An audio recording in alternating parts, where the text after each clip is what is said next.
Cuando los discípulos experimentaron el Pentecostés, ellos pudieron comprender muchas cosas que anteriormente ellos no entendían.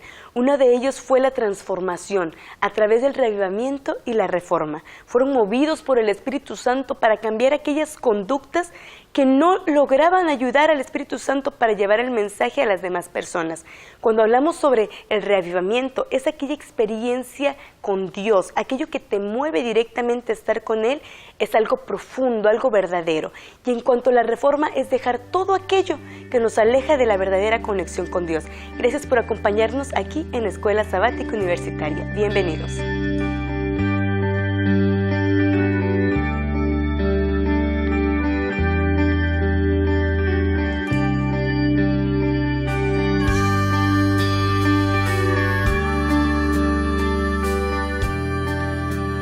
Escuela Sabática Universitaria, es un gusto que nos acompañen una vez más, ya en la 10ª lección de este trimestre, y en esta ocasión estoy muy bien acompañada. Tengo conmigo a 3 caballeros, pero vamos a permitir que se presenten.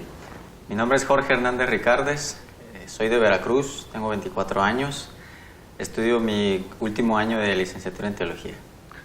Gracias, Jorge.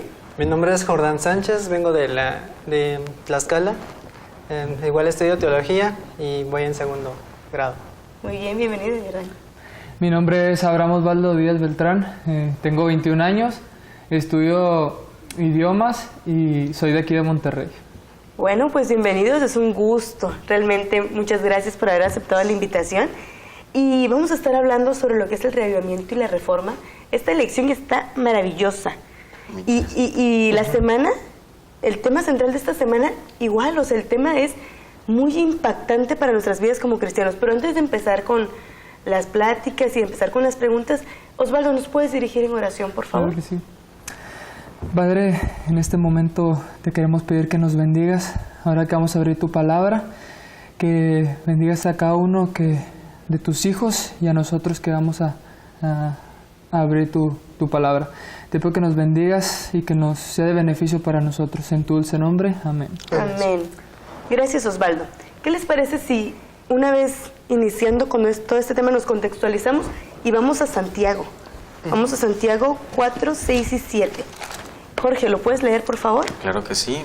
Dice, pero él da mayor gracia. Por esto dice, Dios resiste a los soberbios y da gracia a los humildes. Someteos pues a Dios, resistid al diablo y huirá de vosotros. Gracias.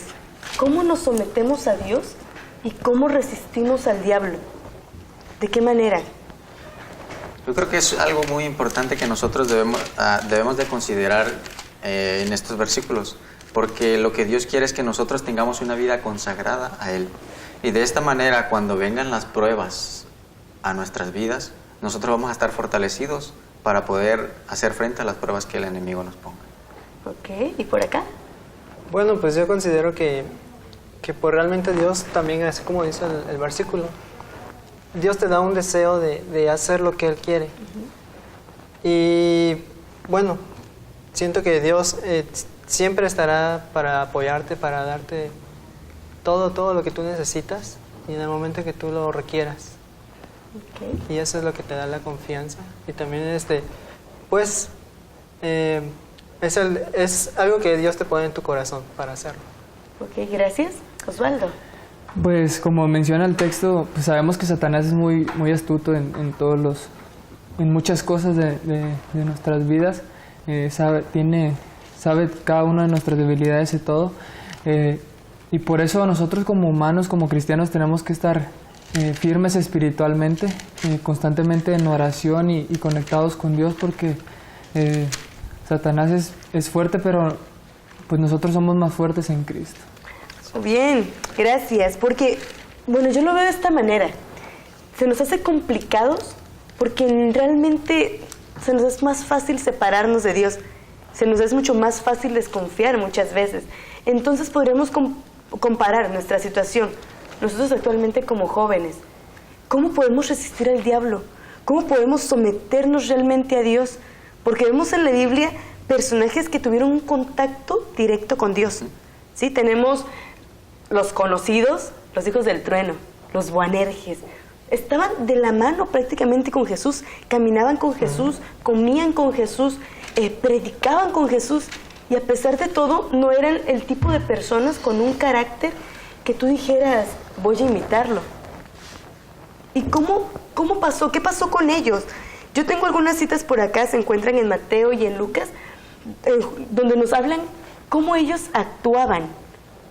¿Ustedes recuerdan esos momentos? ¿Qué les puedo decir? Sí, claro. Pues en una de las citas menciona que la madre de estos dos hijos se le acercó al Señor Jesús y le dijo que, pidiéndole un favor al mismo Jesús, que sus dos hijos estuvieran uno a derecha y otro a izquierda. Se adelantó a algo que no le convenía a ella hacerle ese pedido a Dios. Exacto, o sea, ellos eran iracundos. Yo imagino que si la mamá pudo haber hecho eso, imagínense el tipo de familia de la que ellos venían, o sea, de unas agallas, yo hasta los llego a pensar como fastidiosos. Yo los llego a tachar de eso, porque ¿en qué cabeza cabe pedirle eso a Jesús? ¿En qué cabeza cabe la mamá pedirle eso? Pero ¿de qué manera Dios mostró su misericordia? O Jesús en ese momento mostró su misericordia. Bueno, vemos en la Biblia, a donde nos explica que también Dios es el único que pues dice, ¿no? Decide quién es el que puede estar a su derecha o a su izquierda. Y bueno, también vemos la misericordia de Dios. O sea que pues Jesús no podía decidir quién iba a estar en el lugar en el que tienen que estar ellos dos. Y la manera con tanto tacto que Jesús les dijo. Ajá. O sea, la manera tan delicada en la que les dijo, es que ustedes no pueden probar el trago que yo voy a pasar. Y a pesar de todo eso, ellos se aferraron y decían, sí, Señor, sí podemos. Pero Jesús, aún con mucho amor y con mucha misericordia, como mencionabas, Él se dirigía hacia ellos. Así es. Pues sí, es impresionante las cosas, cómo las hace Jesús, cómo se les habla, les contesta de una forma con demasiado amor que nosotros como humanos no a lo mejor no haríamos, diríamos no, pues ellos se creen más que los demás, entonces vamos a hacerlos a un lado o ese tipo de cosas, pero el Señor Jesús aquí nos pone un ejemplo muy, muy bonito, que no los reprende ni les dice nada, sino les habla con mucho amor y pues los siguen siendo sus discípulos. Y la forma en cómo Él explica, ¿no? a la mamá de estos jóvenes, porque bueno, Él trata de decirle las cosas bien como debe de ser, o sea, no dice, no, pues tú no. Sabía que a lo mejor los demás discípulos iban a enojar. Y de hecho se enojaron. Sí. Esa lección que se enojaron. Es que yo creo que era un comentario como para molestarse, para incomodarse. Sí. Pero independientemente de la situación por la que Santiago y Juan ponían al ambiente, yo creo que un poco crítico, a pesar de todo eso, Dios y el Espíritu Santo, a través de Jesús, a través de las palabras amorosas de Jesús, del trato cariñoso de Jesús, logró que esos hijos del trueno cambiaran. O sea, fueron personas transformadas.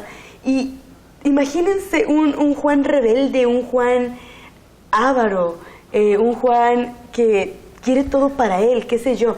Entonces, después un Juan que es amoroso, un Juan que es protector para con la iglesia, un Juan que ve todo de una manera diferente a como la veía antes. ¿Qué suscitó esta transformación? Yo creo que esto tiene mucha relación con lo que dice la última parte del versículo 6. Y Él da gracia a los humildes. Solamente es hasta cuando el ser humano aprende a ser humilde, aprende a totalmente tener una dependencia de Dios, es cuando va a experimentar o va a ver cómo es que Dios puede actuar en su vida. Porque mientras una persona se comporte rebelde a lo que al llamado que Dios le está haciendo, esa persona no puede ver cómo Dios va a obrar en su vida. Es hasta cuando esta persona es humilde al llamado de Dios y lo acepta, en ese momento el ser humano se da cuenta del gran amor de Dios.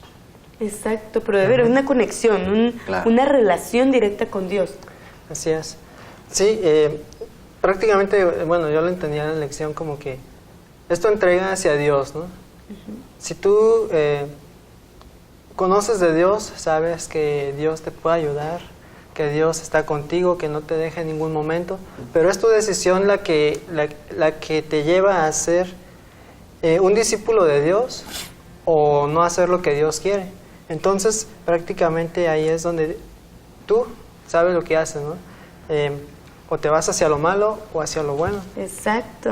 Y Dios no te obliga a nada, o sea, si tú sigues a Dios, Dios te acompaña en todo momento. Okay. Y esa es una gran promesa que Dios te da. Y se ve claro aquí en lo que después del Pentecostés es que viene el cambio. Así Es la transformación de Ajá. una transformación de mente, de corazón, una transformación total de tanto de estos dos discípulos como lo de los demás. Porque después dice que fue tanto el cambio que predicó y ¿qué cosa pasó? Se bautizaron más de 3,000 personas. Sí, así es que eso nos dice que cuando uno vive la entrega a Dios, ese cambio se va a ver reflejado por nuestro testimonio, por el testimonio y los frutos que uno va a dar como esa entrega a Dios. Claro, pero no puede haber un cambio, no puede haber una transformación si tu corazón, si tu espíritu no está dispuesto. Si no está dispuesto a recibir al Espíritu Santo, no se te va a obligar a nada. Claro. Nosotros debemos de cooperar. La mención menciona una palabra que es cooperar. Debemos de cooperar con Dios. No podemos dejar, ok, Dios, aquí estoy, ni quiero, ni pongo nada de mi parte, solamente utilízame. No, debemos de poner, Señor, Trabajo. realmente quiero que tú me utilices. ¿Cómo nosotros cooperamos con Dios? ¿De qué manera como jóvenes cooperamos con Dios? Bueno, cada uno de nosotros tiene dones y talentos, que muchos de nosotros ya sabemos cuál es nuestro don y cuál es nuestro talento. Y esto lo debemos de utilizar para el servicio del Señor, ya sea dar estudios bíblicos, ya sea cantar, orar, todo eso lo podemos utilizar para la obra de Dios. Sí, y muchas otras cosas más. A lo mejor cuando no conocemos a Dios, somos de una manera muy diferente a cuando conocemos a Dios. Y cuando tú decides hacer lo que Dios quiere, también tú vas desarrollando tus talentos. Hay cosas que no conocías y que ahora que ya sabes que Dios te puede, o que más bien que Dios te da tantas cosas que ni siquiera conocías anteriormente, ahora tú las puedes ir desarrollando. Y todo esto es para bien, para tu salvación y para que tú puedas también testificar hacia otros. Claro, los invito a buscar también en Filipenses 2, del 12 al 14, que lo podemos leer más adelante, pero a mí el versículo que me interesa recalcar es el versículo 13. Dice, porque Dios es el que obra en vosotros, tanto el querer como el hacer, por su buena voluntad. Dios está dispuesto a ayudarnos. Dios está, para Él, qué mejor que darnos la salvación, qué mejor que nosotros trabajemos para Él, pero también debe venir por parte nuestra, poner un granito de arena y poner nuestros dones, poner nuestros talentos para cooperar también por nuestra salvación y la salvación de muchos más. Claro, vamos a irnos en un momento más a un corte, pero queremos quedarnos en la mente con la pregunta, ¿qué pasa con el exceso de confianza en nosotros mismos y cuando vienen las dudas? ¿Qué pasa en nosotros con el exceso de confianza y cuando vienen las dudas? Volvemos en un momento más aquí en Escuela Sabática Universitaria.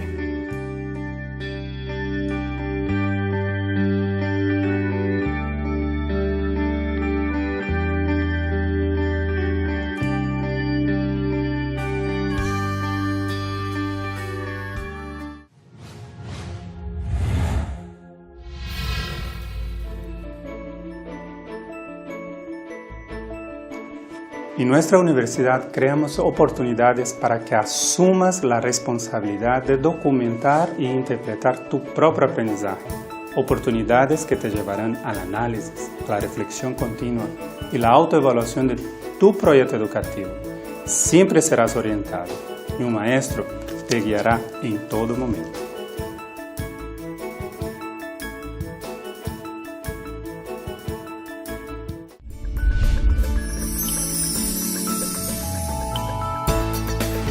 Vidas que educan.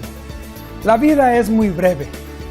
Sin embargo, cuando se entrega a Dios, ocurren verdaderos milagros.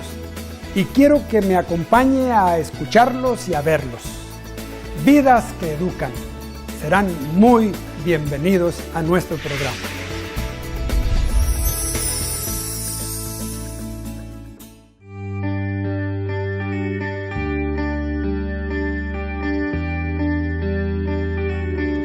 Y estamos de vuelta aquí en Escuela Sabática Universitaria. Gracias por acompañarnos. Y nos quedamos hace un momento con la pregunta en mente. ¿Qué pasa con el exceso de confianza en nosotros mismos? ¿Y qué pasa cuando se avecinan las dudas? ¿Qué hacemos? Yo creo que esa palabra, esa frase, exceso de confianza, abarca como que un poco más profundo en la vida de cada persona. Porque aquella persona que cae en exceso de confianza en sí mismo, puede ser que solamente crea que esa persona pues no necesita de Dios. Y eso hace que vaya dejando a un lado a Dios de su vida. Y eso es muy peligroso, lo sabemos. Porque para que nuestra vida tenga éxito necesitamos tener a Dios de nuestro lado. Pero si tenemos confianza en nosotros mismos, que nosotros podemos hacerlo todo, que no necesitamos a Dios, vamos caminando rumbo al fracaso. Exacto, prácticamente nos suicidamos espiritualmente. Sí. Y eso era justamente lo que le pasó a Pedro. ¿Qué pasa con Pedro? O sea, se pierde el verdadero sentido del reavivamiento, de un cambio verdadero, de una reforma. Pedro de por sí era impulsivo. Conocemos a Pedro en la Biblia y era una persona impulsiva, una persona de decisiones firmes. Pero ¿qué pasa, Jordan? Bueno, aquí dice la Biblia de esta manera. Dice, respondiendo Pedro le dijo, aunque todos se escandalicen de ti, yo nunca me escandalizaré. Jesús le dijo, de cierto te digo que esta noche, antes de que el gallo cante, me negarás 3 veces. Sabemos que Pedro en ese momento estaba sintiéndose con mucha confianza porque estaba Jesús con él, pero también Jesús le profetizó que iba a haber un momento en el que no iba a estar con él. Sin en cambio, en este momento en el que Jesús está con él, él se siente como que engrandecido, se siente como que es uno de los que puede soportar cualquier situación. Y sabemos que las situaciones malas les presenta el mal. Claro. Así es que él se sentía con la confianza de incluso enfrentar el mal. Pero sabemos que si Dios no está en ti, tú no puedes enfrentar lo malo. O sea que necesita Dios estar en tu corazón para poder enfrentar lo que venga. Entonces ese es el exceso de confianza que él presenta en este momento. De que Jesús está con él y él se sentía como que podía mucho. Sí. Pero en el momento en el que Dios no iba... Presencialmente ya no estaba con él. Porque también, prácticamente el Espíritu Santo continuaba con Pedro. Sí. Pero Pedro ya no podía ver. Entonces es ahí cuando nos falta la confianza, ¿verdad? O la verdadera fe. Y bueno, eso lo podemos notar a veces en nosotros también. Sí. Porque llega el momento en el que nosotros sentimos, no, pues estudiamos la Biblia, tenemos, no sé, una semana... Una relación directa, aparentemente directa con Dios. Todos los días tenemos nuestro culto personal y sabemos que sabemos más que muchas otras personas, pero ese es un exceso de confianza y muchas veces llegamos a caer. Ese exceso de confianza no es saludable para nadie. Exacto. Osvaldo, ¿qué pasa con las dudas? Hoy vas a comentar algo sobre exceso de confianza. Sí. Añadiendo a lo de exceso de confianza, hay un punto muy interesante aquí en la Biblia que dice que Jesús ya le había dicho que iba a negarle 3 veces después de que cantara el gallo. Y todavía Pedro le dice, no te voy a negar, y los discípulos le siguen diciéndole que no le van a negar y que no le van a dejar. Entonces, pues qué confianza tenía en sí mismo. Yo creo que se había apartado de Dios en ese momento porque pues Jesús sabían que era el Mesías y que era el Hijo de Dios y le había dicho esas palabras y ellos aún así le dicen, no, o sea, prácticamente le están diciendo que estaba mintiendo a Jesús. Exacto. Y ¿prefirieron creer más en ellos mismos? O en este caso Pedro prefirió creer más en él mismo que en el mismo Mesías. Y pasó lo mismo con Simón. ¿Qué pasa con Simón cuando Jesús se aparece? A él le cuentan, ¿no? La primera vez de que Jesús había vuelto. Entonces él dice, no, hasta que yo no lo vea, hasta que yo no toque, hasta que yo no meta mi mano, mi dedo en su palma, yo no voy a creer que realmente es Jesús el que ha resucitado. ¿Qué valor se nos da a nosotros como jóvenes para dudar de eso? A mí me gustaría opinar algo con respecto a lo que dijo Osvaldo. Cómo la influencia de Pedro hizo que los demás discípulos también, yo creo que dijeran, no, también nosotros no te vamos a negar. Pero vemos el final de la historia y ¿qué pasó con ellos? Todos se fueron. Claro. O sea, solamente fue como la emoción que Pedro tenía al decir, yo no te voy a negar, si es posible voy a morir. Los otros discípulos también se emocionaron con esas palabras y dijeron, pues nosotros tampoco. Pero, ¿qué pasó? Pues lo abandonaron en el momento momento difícil de nuestro Señor Jesús. Así es. Una corrección, en ese momento mencioné Simón, pero no es Simón, es Tomás. Estoy pensando ahorita con Simón Pedro, pero no, es Tomás, gracias. Y hay otra historia que nos enmarca justamente el cambio, la transformación, no solamente de acciones, sino también de mentalidad, de una cosmovisión diferente, es la del hijo pródigo. Esta historia que no nos menciona ni nombres, no nos menciona directamente ni lugares, pero donde se marca bien el punto de la transformación es en el hijo. ¿Qué pasa con el hijo? ¿Qué sucedió con él, Jorge? ¿Qué sucedió con él, Jordan? ¿Qué sucedió con él, Osvaldo? Para que él se decidiera a volver a casa. ¿Qué pasó con él, con el hijo pródigo? Bueno, él tuvo que padecer muchas cosas. Sabemos que, bueno, yo le entiendo así, de esta manera. Tú estando en tu casa con tu padre, tú tienes todo. Tu papá nunca te va a dejar que, pues, a ti te pase nada. O sea, todo lo que él pone como reglas es para que tú estés bien y para que la familia esté bien. Pero en el momento en que tú empiezas a decir, no, pues, no me gusta esto, yo quiero libertad, quiero otras cosas, entonces empiezas a buscarlas. Y eso fue lo que le pasó en la parábola del hijo pródigo. Se fue, se acabó todos sus bienes y empezó a padecer. Al punto, dice uno de los versículos, dice que la comida que era de los cerdos ni siquiera la podía comer. Exacto. El dueño no le permitía ni siquiera comer eso, y él se acordaba. Empezó a vivir una vida muy distinta a la que él estaba acostumbrado. Entonces yo me imagino, Jordan, yo me imagino, Osvaldo, Jorge, que todo esto fue como un cúmulo de cosas, fue llenando la copita hasta que él dijo, necesito cambiar. Sí, yo creo que un punto clave en la vida del hijo pródigo es que a él se le dio todo en charola de plata. O sea, al hijo pródigo no le costó nada obtener las riquezas que el padre le había dado. Así que cuando se va a otro lugar extraño, ¿qué es lo que pasa? Se lo gasta. ¿Por qué? Porque a él no le costó obtenerlo. No sabe. Lo mismo puede pasar en la vida de nosotros actualmente. Cuando se nos da todo, muchas veces no se valora eso que se nos otorga.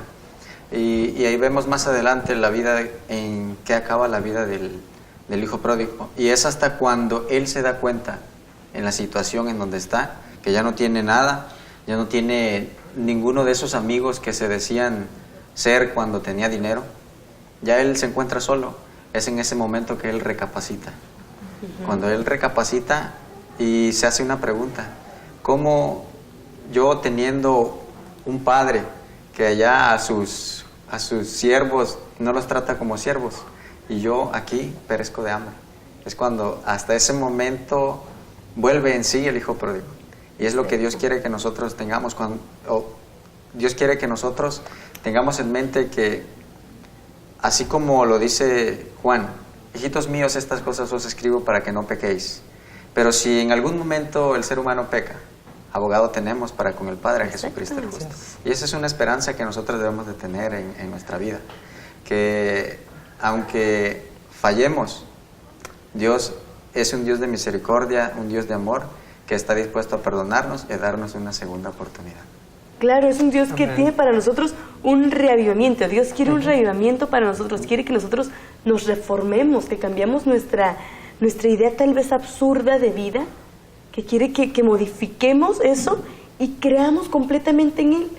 Y eso de creer en Él no solamente nos lo dice como un cree en Él o cree en mí, sino que tiene en la Biblia un cúmulo de promesas, un cúmulo sí, exacto, promesas, que nos tiene marcados para que conozcamos las historias que han pasado nuestros antepasados, sepamos cómo ellos han salido adelante por medio de las promesas que Dios tiene en la Biblia. Cierto, porque no solamente basta con creer, porque también la palabra de Dios dice que los demonios también creen y tiemblan. Claro. Pero ¿qué pasa con ellos? No se arrepienten. Y es la diferencia que debe de haber entre el creer del cristiano y pues el que dice la Biblia que los demonios creen. Porque ese creer nos debe llevar a la acción. Porque si nosotros creemos en el sacrificio de nuestro Señor Jesucristo, nosotros vamos a agradecer por lo que Cristo Jesús vino a morir por nosotros. Y eso significa que nuestra vida va a ser diferente a la vida de los demás. Claro, vamos a ver realmente la transformación. Y no solamente la vamos a sentir nosotros, sino vamos a sentir la necesidad de que los demás también puedan conocer y puedan transformarse, puedan reformarse también en sus conductas. Y yendo un poco, ya finalizando, cerrando un poco la lección, ¿qué son aquellas elecciones, qué son aquellas cosas que debemos de cambiar? ¿Cuáles son las situaciones personales que nosotros debemos de cambiar, que muchas veces no queremos? Yo creo que muchas de ellas son los hábitos, ¿verdad? Pues sí, lo que son hábitos, también nuestros pensamientos, porque a veces tenemos cosas que no están bien fundamentadas o no es dentro de lo que Dios quiere. Nuestra forma incluso de vestir, nuestra música, todo eso tiene que ver. Claro, debe de haber una transformación completa, Total. una reforma completa. Pues también el estudio de la palabra es sumamente importante, porque estudiando la palabra vas cambiando tu forma de ser, de pensar, el ver las bonitas historias de los profetas, de grandes personas que de la Biblia. Nuestra vida propia va cambiando, nuestra vida espiritual va cambiando, nuestra forma de pensar va cambiando. Entonces, así como es importante la lectura de la palabra, la oración, la constancia de testificar con las personas, te va llenando de amor, vas dejando a un lado el egoísmo, la ociosidad y todo ese tipo de cosas, nos va llevando a una conexión más cercana con Dios. Claro, nos hace realmente reformarnos, hace realmente que nosotros sintamos ese reavivamiento de conocer el primer amor, o que el primer amor sea eterno, o sea, el primer amor con Dios. Muchas gracias, Jorge, Osvaldo y Jordan, muchas gracias por estar aquí con nosotros, y muchas gracias a ustedes también por acompañarnos en esta 10ª lección de Escuela Sabática. Hasta la próxima.